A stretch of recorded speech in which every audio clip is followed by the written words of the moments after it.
The first time I met my boyfriend's childhood best friend, she proudly introduced herself as the ultimate socialite fraud investigator. Throughout the entire dinner, she couldn't stop lecturing me. Women really shouldn't overdress. If Declan hadn't explicitly told me you were his girlfriend, I would have definitely grouped you with all those fake rich girls I've exposed online. My boyfriend Declan eagerly nodded along.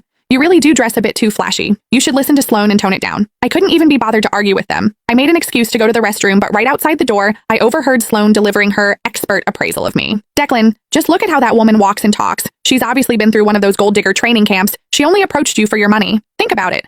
A Patek Philippe watch, a limited edition Hermes Birkin, and a multi-million-dollar sports car? How could a regular doctor ever afford that? My blood boiled, and I finally reached the end of my patience. I turned around, pulled out my phone, and called my father, the richest billionaire in New York. Dad, wire me $10 million. I'm going to buy out a certain socialite fraud agency and teach this girl that wealthy men can actually have daughters. If you don't believe me, I'll test her for you in a minute. That way you can see this gold digger for who she really is. As I hung up the phone, Sloane's confident voice drifted out from the private dining room. Declan was looking at her, nodding with absolute trust. I really wanted to see how Sloane planned to test a real heiress like me. When I pushed the door open, Sloane was holding my Hermes Birkin, inspecting it from every angle with a condescending smirk. I'm telling you, young girls like you really shouldn't get caught up in comparing yourselves to others. The first step to becoming a fake socialite is trying too hard to package yourself. This bag of yours is a rental, right? I almost laughed out loud.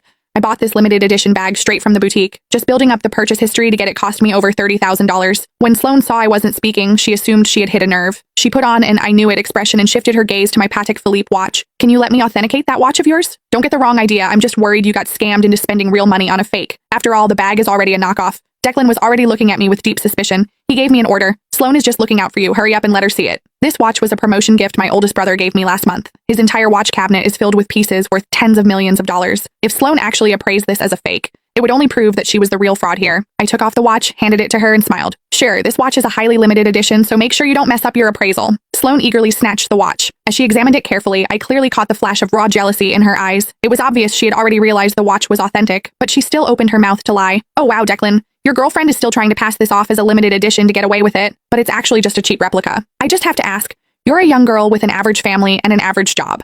Why are you buying these fakes just to stroke your ego? Don't tell me you thought you could use these knockoffs to trap a rich guy and drain his bank account. The belittling tone in her words couldn't have been more obvious. In an instant, the way the other people at the table looked at me changed from admiration to disgust. Declan glared at me with sheer contempt, his voice dripping with disgust. How can you be so vain? And to think I actually believed you were different from other women? It turns out you all just want my money. Looking at his disgusted expression, my heart turned ice cold. I used to think Declan was just easily influenced, but that he at least had basic judgment. After all, we had been together for almost a year. Shouldn't he know what kind of person I am by now? The reality of the situation hit me like a bucket of ice water. I frowned, matching his dissatisfaction. Declan, who is actually your girlfriend here? You just blindly believe a single word she says? Since that's how it is, I don't see any point in finishing this dinner. I stood up, grabbed my bag, and prepared to leave.